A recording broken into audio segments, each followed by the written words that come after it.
राज्य मंत्रिमंडळाच्या बैठकीनंतर मुख्यमंत्री देवेंद्र फडणवीस बोलतायत, थेट जाऊया। 12 ते 14 लाख एकर जमीन ही त्या ठिकाणी त्याच्यावरची पिकं जी आहेत ती बाधित झालेली आहेत। काही प्रमाणात जनावरांचं नुकसान झालेलं आहे। विशेषतः आपल्याला माहिती आहे की नांदेड जिल्ह्यामध्ये मोठ्या प्रमाणात जी काही ढगफुटी सदृश परिस्थिती झाली त्याच्यामध्ये 8 लोकांचा जवळपास मृत्यू झालेला आहे। त्यामुळे ती देखील एक अतिशय वाईट अशा प्रकारची घटना घडलेली आहे। ओव्हरऑल आता परिस्थिती बऱ्यापैकी नियंत्रणात आहे। मुंबईमध्येही मोठ्या प्रमाणात अतिवृष्टी झाली। काही भागामध्ये जवळपास 300 mm पर्यंतची अतिवृष्टी ही झालेली आपल्याला पाहायला मिळाली। म्हणजे एक प्रकारे ज्याला आपण रेकॉर्ड पाऊस म्हणतो अशा प्रकारचा पाऊस पडलेला आहे।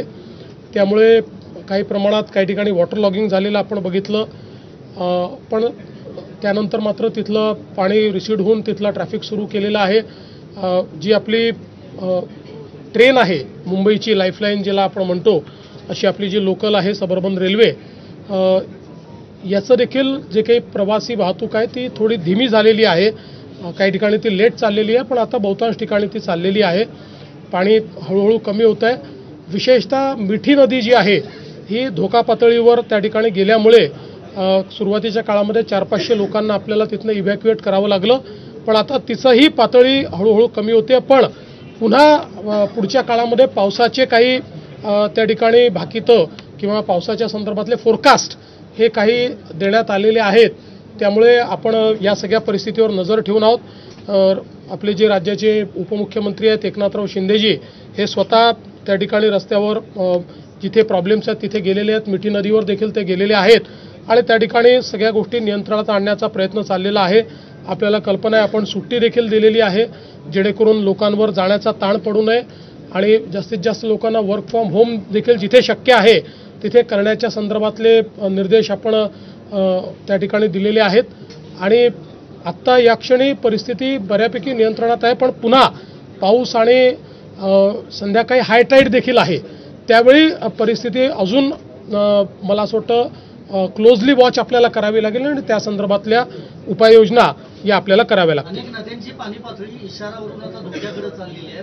जर सखल भागामध्ये गावांमध्ये पाणी शिरलं तर काय नियोजन असणार? एनडीआरएफ एसडीआरएफला तैनात आता एनडीआरएफ एसडीआरएफला अलर्टवर ठेवलेलं आहे। बहुतांश नद्या इशारा पातळीवर आहेत, काहीच नद्या इशारा पातळीच्या वर चाललेल्या आहेत। आपल्या बाजूच्या राज्यांसोबत आपला नीट संपर्क आहे, त्यामुळे जो काही विसर्ग आहे त्याचं जे मॅनेजमेंट त्या राज्यांसोबत करावं लागतं ते मॅनेजमेंट आपण चांगल्या पद्धतीने करतो आहोत। बऱ्यापैकी बाजूची राज्य देखील आपल्याला त्या ठिकाणी जी काही मदत करायची ती मदत करतायत। आता विशेषतः चिंता आपल्याला हिप्परगीची आहे आणि त्याच्यात त्यांनी विसर्ग सुरू केला पण तो अधिक करावा अशा प्रकारचे त्या ठिकाणी आपल्याला म्हणजे आपल्याला वाटतं, तर ते त्यांच्याशी आपला व्यवहार चाललेला आहे।